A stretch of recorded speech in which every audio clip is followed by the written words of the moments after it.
Toda la Escritura es inspirada por Dios y útil para enseñar, redarguir,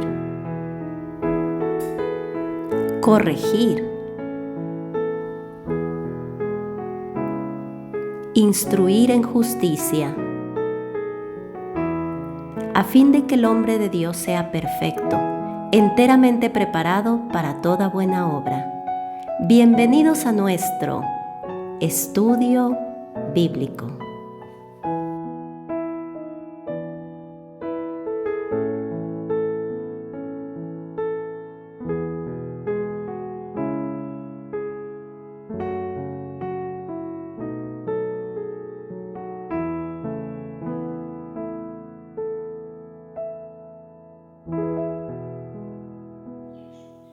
Continuamos con nuestro estudio de 1 Corintios y estamos hoy en el capítulo 2. Avanzaremos por este capítulo y veremos cómo a través del apóstol Pablo, Dios nos enseña que la sabiduría de Dios es superior a la sabiduría de los hombres. Para comenzar nuestro estudio vamos a pedir a Dios que nos guíe por medio de una oración. Vamos a orar. Padre, queremos agradecerte, mi Dios, por esta oportunidad que nos das de meditar en tu palabra. Y queremos rogarte, Señor, que seas tú quien a través de tu palabra nos enseña. Abre nuestro entendimiento, Padre, y permítenos apropiar tu enseñanza de tal manera que nuestras vidas sean transformadas por ti. Guíanos, mi Dios, te lo pedimos en el nombre de Jesús. Amén. Bueno, pues estamos de regreso en nuestro estudio de 1 Corintios en el capítulo 2. Y hasta ahora hemos visto, en lo que anteriormente estudiamos, cómo el apóstol Pablo, guiado por el Espíritu de Dios, nos ha enseñado que la palabra de la cruz es locura a los que se pierden. Regresemos a 1 Corintios capítulo 1 en el versículo 18 y leamos. Porque la palabra de la cruz es locura a los que se pierden, pero a los que se salvan, esto es a nosotros, es poder de Dios. Observamos aquí cómo Él nos dice que la palabra de la cruz es locura a los que se pierden. Es decir, el contenido del Evangelio. A eso es a lo que Él se está refiriendo. Es una locura para aquel que no viene a Cristo, rechazando esa muerte expiatoria de Cristo, esa muerte sustitutoria de Cristo. No viene a los pies del Señor y por lo tanto no comprende las cosas que son de Dios. La dureza de su corazón le hace resistirse. Esto era algo que el apóstol Pablo ya había visto anteriormente en otras ciudades. Es por eso que lo exhibe de esta manera tan sencilla. Pero también dice que para aquellos que hemos creído en Cristo es poder de Dios. Y esto nos debe recordar que todo lo que nosotros tenemos delante del Señor es porque lo tenemos a través de Jesucristo. Si vamos a 1 Corintios 1 y recordamos el versículo 30, habíamos leído anteriormente, mas por Él estáis vosotros en Cristo Jesús, el cual nos ha sido hecho por Dios sabiduría, justificación, santificación y redención. Es Cristo el que ha hecho todo por nosotros. Y esto nos debe recordar que no tenemos nada de qué jactarnos. Por eso el versículo 31 del capítulo 1 agrega, para que como está escrito, el que se gloría, gloríese en el Señor. Toda la honra y la gloria debe ser para el Señor. Pero aquello que Cristo ha hecho por nosotros trae a nuestra vida algo maravilloso, el poder de Dios, de una transformación en nuestro corazón, de una transformación en nuestra vida, por medio de aquella nueva naturaleza que Él nos da al traer a su Espíritu a morar en nuestro corazón. Esto es algo maravilloso que nosotros encontramos en las Escrituras y es parte de lo que el apóstol Pablo empezará a exponer. Esa diferencia que viene cuando la persona está siendo guiada por el Espíritu, a cuando la persona está basándose en su razonamiento, en su pensamiento o en su propia experiencia. Siempre debemos entender que el enemigo buscará levantar el corazón del hombre detrás de su propia imaginación. Pero esto es lo que nosotros encontramos en 1 Corintios 2, un recordatorio acerca de la excelencia de la cruz y cómo solamente el mensaje de salvación por medio de Jesucristo puede liberar a las personas que están atadas en sus delitos y pecados. Esto es algo que nosotros debemos reconocer. Si nosotros vamos ahora a 1 Corintios capítulo 2, leemos en el primer versículo lo siguiente. Así que, hermanos, cuando fui a vosotros para anunciaros el testimonio de Dios, no fui con excelencia de palabras o de sabiduría. El apóstol Pablo está diciendo, yo no usé de mi capacidad de oratoria. A ver, no debemos ignorar que este hombre era un hombre letrado. Él había estudiado bajo aquella dirección de el maestro Gamaliel. Era un hombre que conocía los idiomas, conocía la historia, conocía la filosofía, el pensamiento humano de su época y conocía las escrituras. A pesar de que no tenía quizá aquella elocuencia que de alguna otra forma identificamos con Apolos, el apóstol Pablo era un gran conocedor. Pero él dice acá, no fui con excelencia de palabras o de sabiduría. Esto significa que él no fue con un sentir de superioridad. Él no confiaba en lo que él podía hacer, no confiaba en el discurso que podía entregar, no confiaba en su capacidad de convencimiento. Saben, este es uno de los ejemplos más claros que nosotros tenemos para nuestros días, de cómo muchas veces, equivocadamente, podemos confiar en nuestra capacidad de convencimiento o en nuestro conocimiento en cuanto a las cosas que suceden en el mundo en el que vivimos o en la actualidad en la que vivimos, y hacemos a un lado la cruz de Cristo. Creo que es un principio muy importante de reconocer. ¿Qué es lo que las personas necesitan hoy? ¿Será que necesitan resolver acerca de ciertos aspectos de comportamiento en sus vidas? Bueno, debemos entender que si no vienen a Cristo, nada entonces en sus vidas será verdadero. Lo que las personas necesitan hoy es a Cristo. Es por eso que Él dice, no fui con excelencias de palabras o de sabiduría. La palabra que el apóstol Pablo está utilizando acá es que cuando él dice excelencia, es una palabra que puede significar superioridad o que puede significar una autoridad establecida. Y creo que es bien importante que nosotros entendamos que él no llegó a Corinto con un título colgado por su cuello que decía, el gran apóstol a los gentiles. Es lo que él está diciendo. Él no llegó de esta manera. Él llegó con toda humildad. Él llegó confiando en lo que solamente el Señor podía hacer. Y es que si seguimos leyendo los versículos 2 y 3, podemos entender cuál era su sentir. Dice, pues me propuse no saber entre vosotros cosa alguna, sino a Jesucristo y a este crucificado. Y estuve entre vosotros con debilidad y mucho temor y temblor. Ahora, nuevamente les digo, debemos entender el contexto de esto que él está escribiendo. Uno puede leer esto y cuando el apóstol Pablo dice que llegó con debilidad y mucho temor y temblor, uno podría decir, ¿y qué no es este el gran apóstol Pablo, el que predicó el evangelio por todo el imperio romano y a quien Dios usó grandemente? Aquel que dijo, para mí el vivir es Cristo y el morir es ganancia. Sí, efectivamente es él, pero su temor, su debilidad, no era porque él no confiaba en el Señor, sino porque él quería confiar solamente en el Señor y no en sí mismo. Y eso es lo que nosotros debemos comprender. Su experiencia previa a la ciudad de Corinto fue la ciudad de Atenas. Y para recordar esto, vamos a ir a Hechos, en el capítulo 17 de Hechos. Y vamos a recordar que cuando él llegó a Atenas, él se encontró en una ciudad llena de idolatría, llena de pensamiento humano. Debemos entonces nosotros también ver la historia y recordarnos que Atenas era el centro político de aquellas ciudades griegas, pero no solamente el centro político, también era el centro de adoración religiosa. Ahí estaba aquella ciudad en alto, en donde se podían observar los templos de los dioses paganos y las grandes estatuas. Ahí estaba el Areópago, aquel lugar donde los grandes filósofos griegos exponían su pensamiento. Y ahí fue donde el apóstol Pablo llegó. Yo quisiera que fuéramos Hechos 17 y leyéramos el versículo 16. Él dice, mientras Pablo los esperaba en Atenas, su espíritu se enardecía, viendo la ciudad entregada a la idolatría.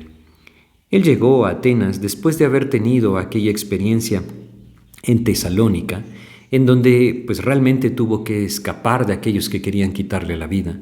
Había sido azotado previamente en Filipos, encarcelado y liberado milagrosamente por Dios, aún viendo el poder de Dios a través de la conversión del carcelero. Había pasado por aquel turbulento encuentro en Tesalónica, luego al haber llegado a Berea, aquellos mismos judíos que lo perseguían también siguieron sus pasos hacia esta ciudad, y él entonces se fue a Atenas esperando a Timoteo y a Silas. Y mientras estaba ahí, huyendo de aquellos que querían quitarle la vida, no por cobardía, sino porque su anhelo era seguir compartiendo el evangelio, él dice que su espíritu se enardecía viendo la ciudad entregada a la idolatría. El cargo en el corazón de este hombre era tal que no podía soportar ver cómo los paganos vivían perdidamente. Esto no tenía que ver con la superioridad que él podía pensar que él tenía tenía que ver con la eternidad de las almas. Y es que nosotros debemos entender que ese es el llamado de Dios. No que pongamos nuestros ojos en quien tiene un pensamiento superior, sino que comprendamos que, como vimos antes en nuestro estudio anterior, el único camino a la salvación es la cruz de Cristo, es su resurrección, abriendo la puerta para la victoria sobre la muerte y sobre el pecado. Es ahí en donde nosotros debemos poner nuestros ojos y el cargo por las almas perdidas puede entonces atrapar nuestros corazones y llevarnos a vivir con toda fidelidad para Cristo. Bueno, regresando a este episodio en Atenas de la vida del apóstol Pablo, él observó algo. Vamos a ir acá en el versículo 19 y vamos a leer. Y tomándole le trajeron al Areópago, diciendo: ¿Podremos saber qué es esta nueva enseñanza de que hablas? Fue llevado a este lugar para que expusiera lo que ellos querían escuchar. Realmente ellos, como dice el siguiente versículo, no se interesaban en ninguna otra cosa, sino en decir o en oír algo nuevo. Pero esto abrió la puerta para que el apóstol Pablo fuera a este lugar y fuera escuchado por los grandes pensadores de la época.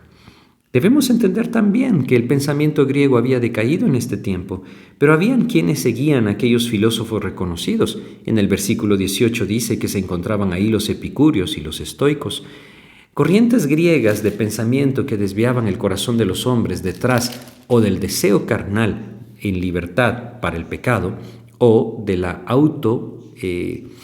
digámoslo de esta manera, autocontrol para evitar caer en el pecado, es decir, las obras de los hombres. Y entonces el apóstol Pablo aprovechó este episodio y expuso el Evangelio de Cristo. Él habló acerca de cómo Dios, a través de los tiempos, dio testimonio siempre acerca de quién era Él. Pero cuando llegó el momento, Él envió a su Hijo, y su Hijo murió en la cruz y resucitó de los muertos. Vamos a leer hasta el versículo 30, saltemos al versículo 30 y leamos en Hechos 17 donde dice: Pero Dios, habiendo pasado por alto los tiempos de esta ignorancia, ahora manda a todos los hombres en todo lugar que se arrepientan. Ese era el centro. Él empieza a hablar entonces acerca del pecado y de la necesidad de arrepentimiento. Pero no puede hablar de esto sin mencionar o sin aclarar que no hay posibilidad de perdón si no es a través de la muerte y resurrección de Jesucristo. Y por eso es que en el versículo 31 dice: por cuanto ha establecido un día en el cual juzgará al mundo con justicia por aquel varón a quien designó, dando fe a todos con haberle levantado de los muertos. Y entonces menciona acerca de esa maravillosa obra de Dios, ese testimonio grande del Señor acerca de Jesucristo, la resurrección de entre los muertos. Y es ahí entonces en donde la reacción en la audiencia que él tenía se manifiesta. Versículo 32 dice: Pero cuando oyeron lo de la resurrección de los muertos, unos se burlaban y otros decían: ya te oiremos acerca de esto otra vez. Él notó entonces que la reacción fue hacia la resurrección. Ellos estaban dispuestos a escuchar cualquier cosa menos la necesidad de arrepentimiento. Menos que solamente existía un camino, como Jesucristo mismo dijo en Juan 14:6: yo soy el camino, la verdad y la vida. Nadie viene al Padre si no es por mí. Debemos comprender nosotros que el principio se sigue aplicando en nuestros días. Muchas personas, al ver el camino de Jesucristo, se resisten a que éste sea exclusivo. Es decir, hemos escuchado muchas veces quizá aquella frase que dice: todos los caminos llevan a Roma, y de la misma manera muchos caminos llegan al cielo. Esa es una gran falsedad que el enemigo ha inventado para confundir a muchos a lo largo de la historia. Solamente existe un camino y ese camino es Jesucristo. Es por eso que el apóstol Pablo, regresando a 1 Corintios 2, vuelve a decir, y vamos a volverlo a leer en el versículo 1, dice: así que hermanos, cuando fui a vosotros para anunciaros el testimonio de Dios, no fui con excelencia de palabras o de sabiduría. Él dice: mi confianza no estaba en mi capacidad, en lo que yo sé. Mi confianza no estaba en la oratoria, no estaba en, de alguna u otra manera, mi astucia para convencer a las personas. No, mi confianza estaba en el poder del Señor. Por eso es que Él dice: me propuse no saber entre vosotros otra cosa alguna, sino a Jesucristo y a este crucificado. Dice el versículo 2 esto. Él presentó a Jesucristo crucificado. Y cuando Él habla de esto, habla de la redención, es decir, ese sacrificio sustitutorio. Aquello que a través de los tiempos y a través del Antiguo Testamento Dios había enseñado y había dado testimonio a través de todos los sacrificios que hablaban del Mesías. Él dice: les presenté el camino verdadero de Cristo. Y cuando Él estuvo entre ellos, muchos le oyeron, se convirtieron a Cristo. Sin duda, muchos otros rechazaron, como lo leímos antes, les pareció una locura, pero el apóstol Pablo está confiando completamente en el poder de la cruz. Y es ahí en donde nosotros también debemos tener nuestra confianza. En el versículo 3 nuevamente leemos: y estuve entre vosotros con debilidad y mucho temor y temblor. ¿Por qué estaba él con este temor y temblor? Bueno, como lo veíamos, Atenas no fue una ciudad fácil, ahora llega a Corinto, y no solamente hay la misma idolatría, quizá en menor escala en cuanto a templos, pero la misma idolatría que en Atenas, sino que ahora en Corinto él ve algo que quizá no vio de tal manera en Atenas: la inmoralidad. Un templo como el de aquella gran diosa que adoraban en Corinto contenía lo que los historiadores llaman 1000 sacerdotisas. No eran otra cosa más que prostitutas que servían en este templo. Él sin duda quedó abrumado por ver el pecado que existía en esta ciudad. Y ahí es donde nosotros debemos entenderlo. El único que tiene una solución para el pecado es Jesucristo. No existe otro camino. Solamente la cruz puede liberar a las personas de aquella esclavitud del pecado. Y quisiera que entendiéramos esto a la luz de lo que las Escrituras nos dicen, porque primero debemos reconocer que las personas están esclavizadas en su pecado. Vamos nosotros a 2 de Timoteo, y vamos a leer en 2 de Timoteo en el capítulo 2, vamos a leer los versículos 24 al 26, que nos hablan de la enseñanza que el Señor nos dejó para aquellos que llevan a cabo aquella tarea de predicar el Evangelio, y esto definitivamente que es algo para todos los creyentes. Dice el 24 al 26 de 2 de Timoteo 2, porque el siervo del Señor no debe ser contencioso, sino amable para con todos, apto para enseñar, sufrido, que con mansedumbre corrija a los que se oponen, por si quizá Dios les conceda que se arrepientan para conocer la verdad y escapen del lazo del diablo en que están cautivos a voluntad de él. La idea de este pasaje es reconocer la condición de aquellos que están sin Cristo. Sin Cristo los hombres están cautivos a la voluntad del enemigo. Están atrapados en el lazo del diablo. Vamos a Efesios capítulo 2 y recordemos estos versículos. Efesios 2, versículos 1 al 3 nos dice: y Él os dio vida a vosotros cuando estabais muertos en vuestros delitos y pecados, en los cuales anduvisteis en otro tiempo, siguiendo la corriente de este mundo, conforme al príncipe de la potestad del aire, el espíritu que ahora opera en los hijos de desobediencia, entre los cuales también todos nosotros vivimos en otro tiempo, en los deseos de nuestra carne, haciendo la voluntad de la carne y de los pensamientos, y éramos por naturaleza hijos de ira, lo mismo que los demás. Estos dos pasajes que acabamos de leer nos deben llevar a comprender cuál es la condición de aquellos que están sin Cristo. Están esclavizados en su pecado, muertos en sus delitos y pecados. Están gobernados por sus deseos y pasiones, arrastrados por la corriente de este mundo. Ninguna idea, ninguna filosofía, ninguna teoría humana les puede rescatar. No importa cuánto el hombre intente resolver los problemas del corazón, solamente Jesucristo lo puede llenar.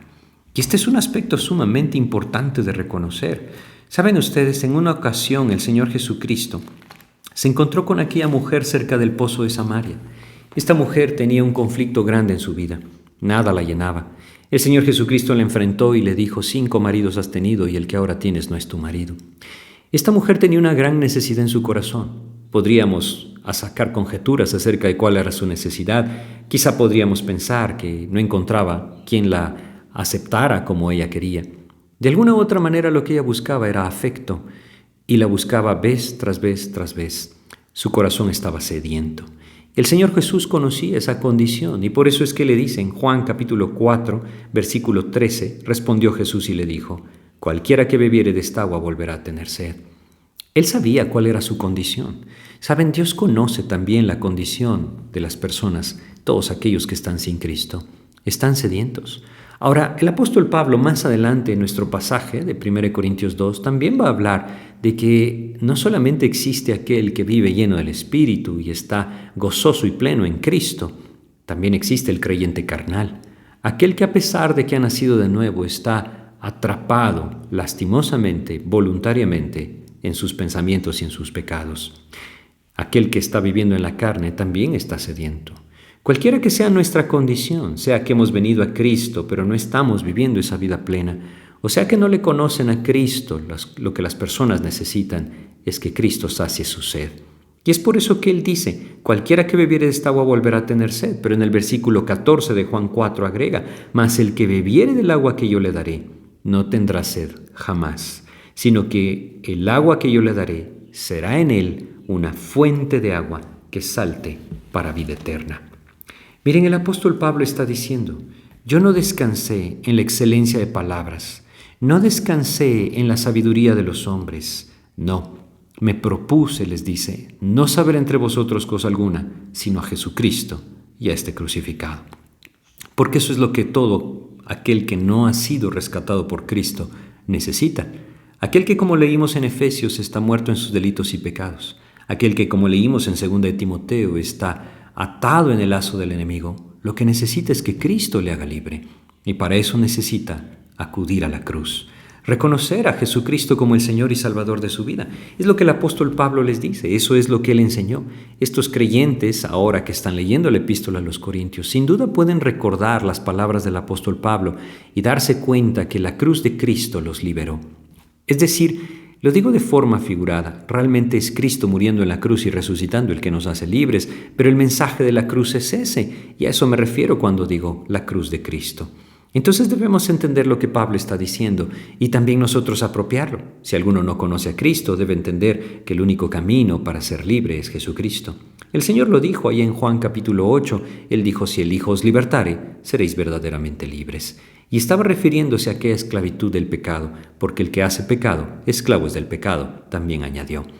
Pero si nosotros también hemos venido a Cristo, debemos entender que el Señor nos llama a presentar la cruz de Cristo, el mensaje de la cruz, no nuestras ideas, no nuestras filosofías, no en nuestra sabiduría o nuestra habilidad, según nosotros pensamos, para convencer a las personas. Lo que debemos presentar es a Jesucristo. Y hasta que no veamos a las personas venir con claridad a Jesucristo, entonces no tiene sentido que nosotros nos movamos de esa posición. ¿Por qué?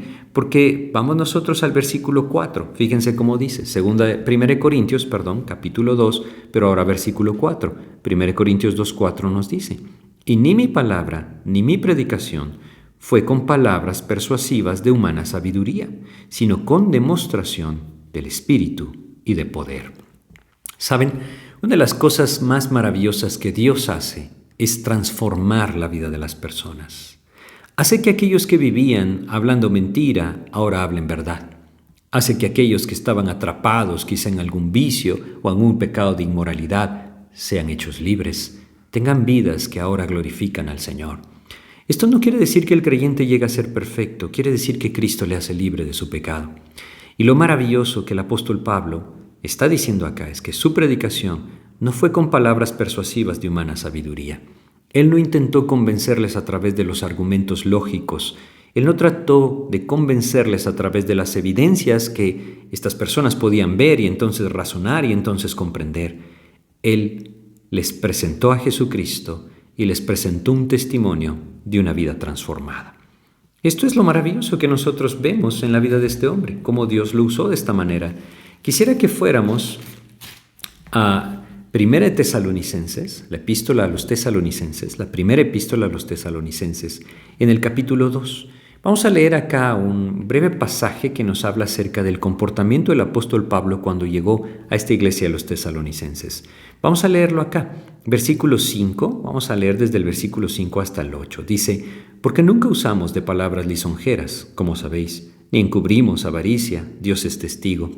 Ni buscamos gloria de los hombres, ni de vosotros, ni de otros, aunque podíamos seros carga como apóstoles de Cristo. Antes fuimos tiernos entre vosotros, como la nodriza que cuida con ternura a sus propios hijos. Tan grande es nuestro afecto por vosotros, que hubiéramos querido entregaros no solo el Evangelio de Dios, sino también nuestras propias vidas, porque habéis llegado a sernos muy queridos. Esto habla de su estancia en Tesalónica, pero era el mismo camino que el Señor le llevaba a vivir en las ciudades que visitaba. Él dice, hubiera podido dar mi vida por ustedes. Y sin duda eso fue lo que los corintios también vieron. Ellos vieron la demostración del Espíritu y del poder. Ese poder de Dios dando testimonio de Cristo a través de una vida verdadera, una vida que refleja el carácter del Señor. Eso es lo que nosotros debemos apropiar. Muchas veces cuando nosotros compartimos de Cristo, queremos hacer uso quizá de metodologías, quizá de alguna forma de cosas que hemos estudiado, hemos aprendido del pensamiento humano, del razonamiento humano y equivocadamente muchas veces incluso acerca de la psicología. Pero debemos entender que nada de esto puede alcanzar un corazón, nada de esto puede llegar a convencer a la persona de su necesidad de Cristo. Solamente el Espíritu de Dios lo puede hacer. Y esto requiere que nosotros demos esa libertad al Señor a través de su Espíritu para que moldee nuestras vidas y presente entonces un testimonio vivo de su poder en nosotros. Es bien importante que nosotros comprendamos que ese es el anhelo de Dios a través de la presencia del Espíritu de Dios en la vida de sus hijos. Regresemos en nuestras Biblias a Hechos capítulo 1 y leamos el versículo 8. Recordemos que ese es el propósito de Dios de habernos sellado, entre otras cosas, ¿no? Es decir, somos suyos y el Espíritu Santo es las arras de nuestra herencia, pero debemos entender que el propósito de que habita en nuestro corazón es esa nueva naturaleza que nos lleva a vivir en comunión con Cristo y entonces hace de nosotros testigos de Jesucristo. Hechos 1:8 dice, el Señor Jesucristo, antes de ascender al cielo, pero recibiréis poder cuando haya venido sobre vosotros el Espíritu Santo, y me seréis testigos en Jerusalén, en toda Judea, en Samaria y hasta lo último de la tierra. Creo que una de las cosas que nosotros, lastimosamente, descuidamos mucho es la oración. A veces pensamos que las muchas palabras pueden convencer a las personas, y nos olvidamos que es el Espíritu de Dios el que puede atraerlos, conquistarlos, hacerlos libres, cuando traen sus corazones a Cristo a través de la fe. Debemos de entonces nosotros más bien ver lo que Pablo dice. Mi palabra, mi predicación, lo único que buscó fue presentar la cruz de Cristo con demostración del Espíritu y de poder. Quisiera que fuéramos a Juan, en el capítulo 16 de Juan. Recordemos las palabras de nuestro Señor Jesucristo. Él prometió enviar el Espíritu. Él prometió enviar aquel Paracletos, ayudador. No solamente es un consolador, es nuestro ayudador. Sin la presencia de Cristo en nuestras vidas por medio de su Espíritu, sería imposible que nosotros diéramos testimonio de Él. Sería imposible que nuestras vidas fueran transformadas, pero el poder del Señor a través de su Espíritu nos puede llevar a vivir esas vidas de testimonio, para que entonces al presentar la cruz de Cristo haya un impacto del Espíritu de Dios. Vamos a Juan capítulo 16. Y veamos nosotros lo que dice en el versículo 7, desde el versículo 7, vamos a leer hasta el versículo 10. Dice, pero yo os digo la verdad, os conviene que yo me vaya. Son palabras de Jesucristo a sus discípulos. Porque si no me fuera el Consolador, es decir, el Espíritu Santo, no vendría a vosotros, mas si me fuere os lo enviaré. Y cuando Él venga, convencerá al mundo de pecado, de justicia y de juicio. De pecado por cuanto no creen en mí. De justicia por cuanto voy al Padre y no me veréis más, y de juicio por cuanto el príncipe de este mundo ha sido ya juzgado. Lo que el Señor está diciendo acá es que el Espíritu Santo sería el encargado de convencer a las personas de pecado, de su necesidad de un Redentor, de esa justicia que solamente puede ser allá en sus vidas a través de ser revestidos de Jesucristo, y de juicio porque el enemigo fue juzgado cuando Cristo murió en la cruz. Y todo aquel que viene a Cristo fue juzgado en la cruz. El que no viene un día será juzgado por sus pecados. Todo esto es lo que el Señor Jesús dijo. Y es lo que Pablo sin duda tiene en mente, lo que Dios pone en su corazón al decir, yo solamente presenté la cruz de Cristo y busqué que fuera el Espíritu Santo el que mostrara su testimonio, su poder. Ese es el camino y es lo que nosotros debemos hacer. Cuando proclamamos el mensaje de salvación, nuestras palabras deben dirigir la mente de las personas, los ojos de las personas, hacia Jesucristo.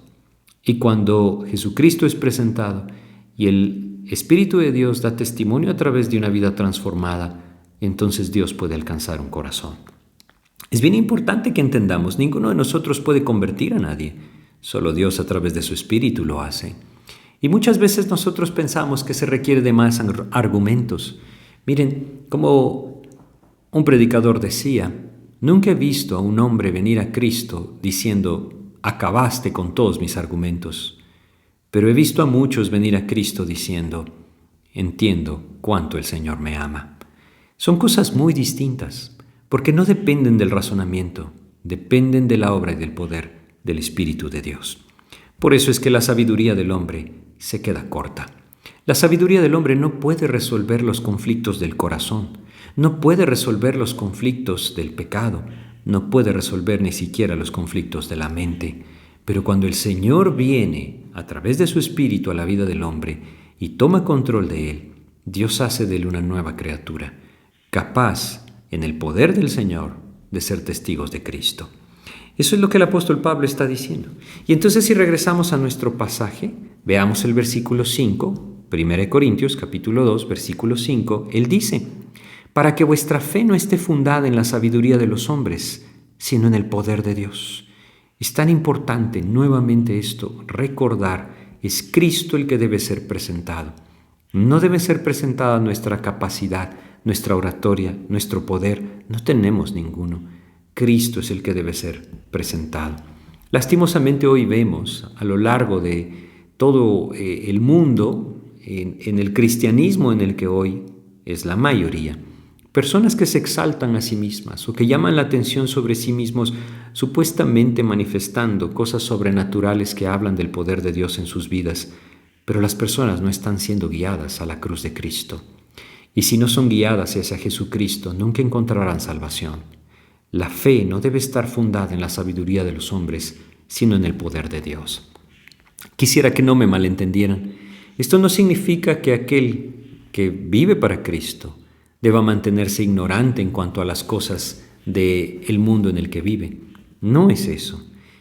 Dios anhela que nosotros escudriñemos las Escrituras, que conozcamos la realidad del mundo en el que vivimos. El apóstol Pablo era un hombre conocedor de muchas cosas, pero su confianza estaba puesta en el poder del Señor a través de su Espíritu, no en su capacidad ni en su conocimiento. Y es lo mismo que Dios anhela que nosotros también comprendamos, que la fe de las personas esté fundada en el poder de Dios, llevando a Jesucristo a esa cruz para pagar por nuestros pecados y resucitando al tercer día para darnos la victoria sobre la muerte y sobre el pecado. Así es que el apóstol Pablo lo dice con toda claridad. Aquello que el hombre que está esclavizado a su pecado necesita es a Jesucristo.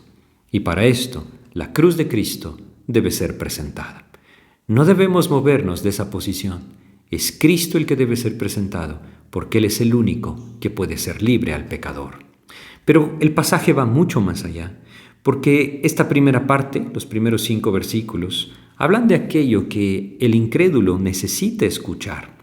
Necesita escuchar que Cristo pagó en la cruz por sus pecados y que a través de la fe puede apropiar ese sacrificio sustitutorio de Cristo para que entonces la victoria de Cristo en la resurrección también sea suya.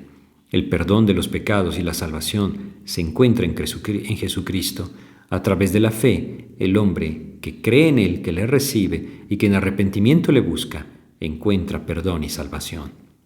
Esto es lo que Él dice en los primeros 5 versículos. Es el mensaje que Él entregó mientras estuvo con los corintios.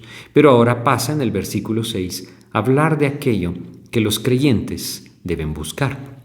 Y nosotros debemos entender en este punto que el apóstol Pablo va a empezar a hacer una división y nos va a mencionar primero a 2 grandes grupos de personas, aquellos que él llama el hombre natural y aquellos que él llama el hombre espiritual. ¿A qué se refiere con el hombre espiritual? Aquel que posee el Espíritu de Dios. ¿Quién posee el Espíritu de Dios? Bueno, hay tanta confusión en cuanto a esto que quisiera que fuéramos a Efesios capítulo 1 y leyéramos acá los versículos 13 y 14 de Efesios 1, en donde él nos dice, Efesios capítulo 1, versículos 13 y 14 dice: en él también vosotros, habiendo oído la palabra de verdad, el evangelio de vuestra salvación, y habiendo creído en él, fuisteis sellados con el Espíritu Santo de la promesa, que es las arras de nuestra herencia, hasta la redención de la posesión adquirida para alabanza de su gloria. ¿Se dan cuenta? Aquí se nos dice, cuando el hombre escucha el evangelio de salvación y cree en Jesucristo, es sellado con el Espíritu Santo. De otra manera, no podría ser parte del cuerpo de Cristo, no podría pertenecer a Cristo. Es decir, seguiría, como vimos antes en Efesios y en 2 de Timoteo, esclavo del pecado, sujeto al lazo de Satanás. Romanos capítulo 8 también nos dice lo siguiente: Romanos, en el capítulo 8, dice acá, vamos a leer el versículo 9, mas vosotros no vivís según la carne, sino según el Espíritu, si es que el Espíritu de Dios mora en vosotros. Y si alguno no tiene el Espíritu de Cristo, no es de él. No hay tal cosa como una persona que está en Cristo pero no posee el Espíritu de Dios. No es una enseñanza bíblica y debemos ser cuidadosos con aquello que escuchamos porque hoy abundan enseñanzas que no están basadas en las Escrituras. Aquel que nace de nuevo por medio de la fe en Jesucristo es porque el Señor le ha dado su Espíritu y lo ha hecho una nueva criatura. Él es en el que la primera parte de 1 Corintios 2 el apóstol Pablo llama el hombre espiritual. Vamos a ver más adelante en el capítulo 3 que también él nombra al hombre carnal, aquel que habiendo nacido de nuevo y teniendo el Espíritu, vive como que no tuviera el Espíritu de Dios, es decir, voluntariamente se entrega a sus pasiones y deseos. No es esa la voluntad de Dios. Pero en esta primera parte él habla acerca del hombre natural y el hombre espiritual. Vamos a regresar a 1 Corintios 2 y leamos acá el versículo 6 y 7. Dice, sin embargo, hablamos sabiduría entre los que han alcanzado madurez. Y sabiduría no de este siglo, ni de los príncipes de este siglo que perecen. Mas hablamos sabiduría de Dios en misterio, la sabiduría oculta, la cual Dios predestinó antes de los siglos para nuestra gloria. A ver, vamos por partes en esto porque es un pasaje importante y que debe ser comprendido bien. Él lo que está diciendo es que hay una sabiduría que él también compartía. No se está contradiciendo. Antes dice que su predicación no fue con excelencia de palabras o de sabiduría, pero ahora dice, hablamos sabiduría. Bueno, hay una gran diferencia. Él entregaba el mensaje directo y sólido de la cruz a aquellos que no habían venido a Cristo, a los incrédulos, aquellos que se convertían a Cristo y empezaban a caminar con el Señor. Entonces tenían el Espíritu de Dios y teniendo el Espíritu de Dios eran capaces, no por su capacidad, sino por la que el Espíritu de Dios les daba, de recibir la sabiduría que no proviene de los hombres, sino de Dios. Y nuevamente leyendo el versículo 6, él dice, sin embargo hablamos sabiduría entre los que han alcanzado madurez. Ahora, ¿a qué se refiere esta madurez? ¿Por qué él utiliza esta palabra? Bueno, es la misma palabra que en otras partes es traducida perfectos, ¿sí? Teleios, y lo que dice es que han ido madurando, creciendo, completando aquello que el Señor les ha dado a través de Jesucristo. Esa madurez espiritual es necesaria en la vida de todo creyente. Hoy nosotros vemos un fenómeno muy lastimoso y es creyentes que no maduran, creyentes que tienen 1, 2, 3, 5, 10, 20 años de haber conocido a Cristo y siguen viviendo como niños espirituales. Vale la pena que nosotros vayamos a Primera de Juan y leamos cómo el apóstol Juan se refiere a ese crecimiento espiritual en 3 etapas. Primera de Juan, capítulo 2. Vamos a leer los versículos 12 hasta el 15. Dice acá, hasta el 14, perdón. Primera de Juan, capítulo 2, 12 al 14 dice, os escribo a vosotros, hijitos, porque vuestros pecados os han sido perdonados por su nombre. Os escribo a vosotros, padres, porque conocéis al que es desde el principio. Os escribo a vosotros, jóvenes, porque habéis vencido al maligno. Os escribo a vosotros, hijitos, porque habéis conocido al Padre. Os he escrito a vosotros, padres, porque habéis conocido al que es desde el principio. Os he escrito a vosotros, jóvenes, porque sois fuertes, y la palabra de Dios permanece en vosotros, y habéis vencido al maligno. Él habla de hijitos, es decir, niños pequeños, jóvenes y padres o adultos. Y esto describe un crecimiento, una madurez, un desarrollo en la fe en Jesucristo. No es la voluntad de Dios que los creyentes permanezcan como pequeños niños en la fe, aquellos que sus pecados han sido perdonados y solamente han llegado a conocer al Señor como su Señor y Salvador.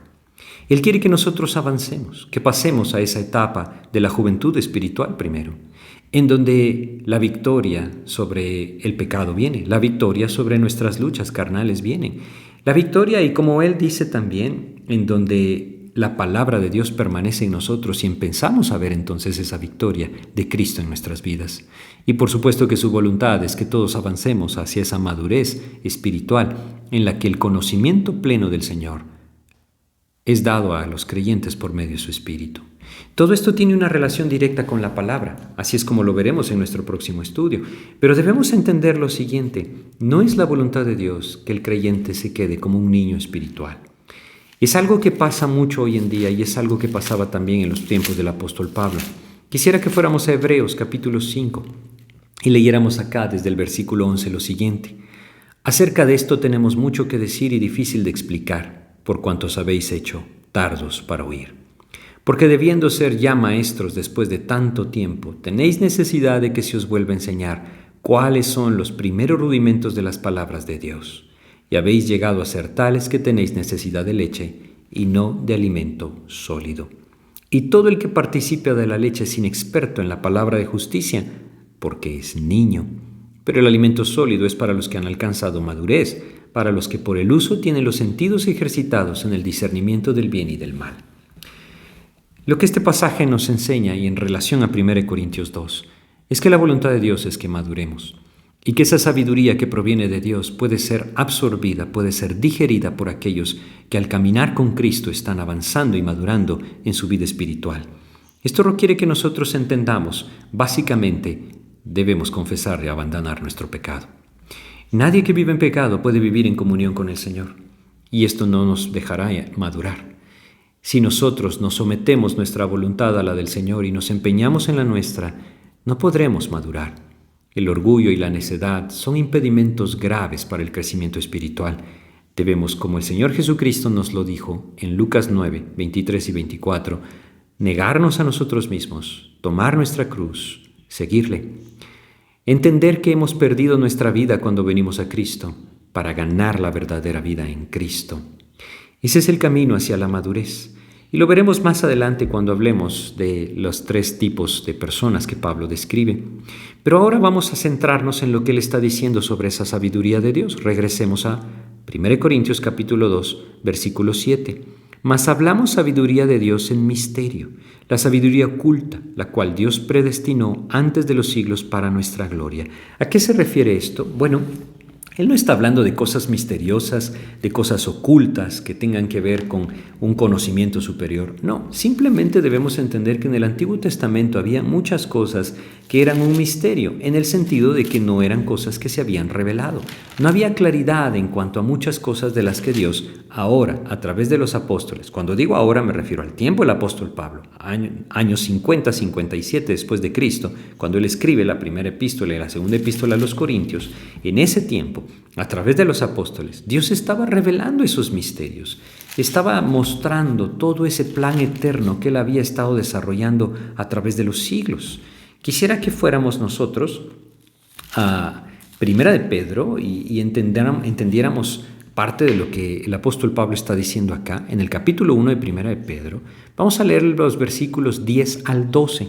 Primera de Pedro, capítulo 1, 10 al 12, dice: los profetas que profetizaron de la gracia destinada a vosotros, inquirieron y diligentemente indagaron acerca de esta salvación, escudriñando qué persona y qué tiempo indicaba el Espíritu de Cristo que estaba en ellos, el cual anunciaba de antemano los sufrimientos de Cristo y las glorias que vendrían tras ellos. A estos se les reveló que no para sí mismos, fíjense lo que dice, sino para nosotros, administraban las cosas que ahora os son anunciadas por los que os han predicado el Evangelio por el Espíritu Santo enviado del cielo, cosas en las cuales anhelan mirar los ángeles. A esta es la sabiduría a la que el apóstol Pablo se está refiriendo. Cuando las personas vienen a Cristo por medio de reconocer a Jesucristo como el Señor y Salvador de su vida, poniendo su fe en Él, apropiando el mensaje de la cruz, ahora deben buscar esa madurez. Si ustedes que me escuchan han venido a Cristo, no deben quedarse con un conocimiento superficial de las Escrituras. No deben quedarse o acomodarse con un conocimiento superficial de quién es su Salvador. Dios anhela que vivan victoriosos, que sus luchas espirituales, que sus luchas en su mente y en su corazón empiecen a ser luchas que resultan en victoria. Que como leímos en Juan 4, Jesucristo pueda saciar nuestra sed y vivamos esa vida plena. No olvidemos que el Señor Jesús dijo en Juan 10:10, yo he venido para que tengan vida y para que la tengan en abundancia. Esa vida abundante habla de una vida de fruto, una vida de gozo, de paz, de paciencia, de benignidad, de bondad, de fe, de mansedumbre, de dominio propio. Habla de una vida que, como leímos también en el versículo 5 de 1 Corintios 2, puede dar testimonio del poder de Dios por medio del poder de su Espíritu. Ese es el anhelo de Dios, y esa sabiduría Dios la revela a través de su palabra. Es el Espíritu de Dios el que nos revela todas las cosas que por medio de la palabra Dios nos quiere dar a comprender. Miren, hoy hay mucha falsificación en cuanto a las cosas sobrenaturales, y muchas personas que se autoproclaman profetas o apóstoles dicen tener nuevas revelaciones que pueden guiar a las personas a una sabiduría superior. Dios nos dejó su palabra, nos dio su Espíritu, y a través de su Espíritu puede guiarnos a la sabiduría de Dios. No necesitamos nuevas revelaciones, necesitamos voltear a la palabra de Dios, necesitamos dar esos pasos de fe, esos pasos de entrega, sometiendo nuestras vidas a su palabra y dejando que entonces por medio de ella el Espíritu de Dios nos guíe a conocer las verdades profundas de nuestro Salvador. Si vamos a Primera de Juan, leamos en el capítulo 2, versículo 28. Primera de Juan, capítulo 2, versículo 27, Primera de Juan 2, 27 nos dice: pero la unción es del Espíritu de Dios, y todo aquel que está en Cristo lo tiene. Pero la unción que vosotros recibisteis de Él permanece en vosotros, y no tenéis necesidad de que nadie os enseñe. Así como la unción misma os enseña todas las cosas, si es verdadera y no es mentira, según ella os ha enseñado, permaneced en Él. Esta es la promesa de Dios, y todo aquel que está en Cristo puede apropiar esta promesa. Creo que algunos de nosotros podemos haberlo experimentado. Cuando tomamos nuestra Biblia y pasamos un tiempo en la lectura, nos dedicamos a la oración, le pedimos a Dios: Señor, muéstrame, háblame, guíame, y vamos a la palabra, y después de tal vez 10 minutos, 20 minutos, 30 minutos, 60 minutos de lectura, de estudio de la Biblia, finalmente el Espíritu de Dios nos da claridad, nos lleva a confesar nuestros pecados y trae esa luz a nuestra mente y a nuestro corazón, y decimos: gracias, Señor, ahora entiendo cuál es tu voluntad. Ahí mi vida entonces puede ser moldeada conforme a la sabiduría de Dios. Ya no tiene que ver con la sabiduría de los hombres, ya no tiene que ver con razonamientos, con técnicas, con principios, de cierta forma con reglas. Tiene que ver con el poder del Señor por medio de su Espíritu transformando mi vida a la luz de las Escrituras. Si alguna vez se han preguntado qué es permanecer en Cristo, eso es permanecer en Cristo. Es dejar que por medio de su palabra el Espíritu de Dios tome las cosas de Cristo y nos las revele. Eso glorifica a Cristo y nos lleva entonces a permanecer en Él. Ahí, Él mismo dijo allá en Juan 15:5, tendréis mucho fruto. Debemos entender que este es el camino, esta es la sabiduría de la cual el apóstol Pablo está hablando. Y si regresamos a nuestro pasaje, 1 Corintios capítulo 2, en el versículo 8, él dice: esa sabiduría, la que ninguno de los príncipes de este siglo conoció, porque si lo hubieran conocido, nunca habrían crucificado al Señor de gloria. ¿A qué se refiere con esto del Señor de gloria? Vamos rápidamente al Salmo 24 y entendamos que se está refiriendo a Jesucristo. Y este tipo de cosas son las que Él se está refiriendo, esa sabiduría de Dios que nos lleva al Antiguo Testamento y reconocemos en ellas a nuestro Mesías, nuestro Señor Jesucristo, nuestro Salvador. Vamos a leer solamente algunos versículos, 7 y 8 del Salmo 24. Alzad, puertas, vuestras cabezas, y alzaos vosotras, puertas eternas, y entrará el Rey de gloria. ¿Quién es este Rey de gloria? Jehová el fuerte y valiente, Jehová el poderoso en batalla. El apóstol Pablo está diciendo: ustedes crucificaron al Rey de gloria, Jehová el poderoso en batalla. Esta es una relación clara de Jesucristo como Dios mismo. El Padre y yo uno somos, dijo Jesucristo. Debemos entender entonces que Él está diciendo: si ustedes hubieran conocido la sabiduría de Dios, aquella que Él revela por su Espíritu, nunca hubieran crucificado al Señor de gloria. ¿Por qué? Porque hubieran reconocido en Él al Mesías. Esto es algo maravilloso, ¿saben? Porque el Espíritu de Dios es el que lleva a las personas a conocer a Cristo y les revela a Jesucristo. Es tan necesario que nosotros entonces meditemos en esto y entendamos que el Espíritu de Dios va a usar la palabra de Dios para guiarnos a Cristo. Solamente quisiera que fuéramos a Lucas, aquel pasaje de Lucas que nos narra cuando Jesús fue presentado en el templo. Vamos al capítulo 2 de Lucas, ahí vamos a leer. Lucas capítulo 2, vamos a leer acá versículos 25 al 27. Dice lo siguiente.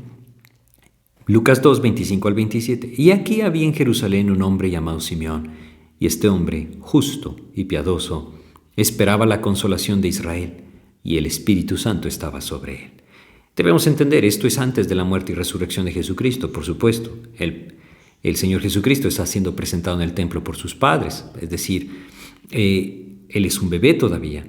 Y entonces dice que este hombre estaba lleno del Espíritu Santo. Y fíjense lo que el Espíritu Santo había hecho. Y le había sido revelado por el Espíritu Santo que no vería la muerte antes que viese al ungido del Señor. Y movido por el Espíritu vino al templo.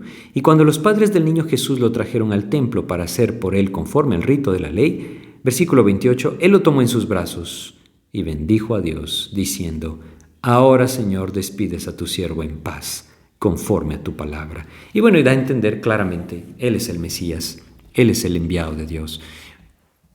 ¿Cómo este hombre pudo diferenciar?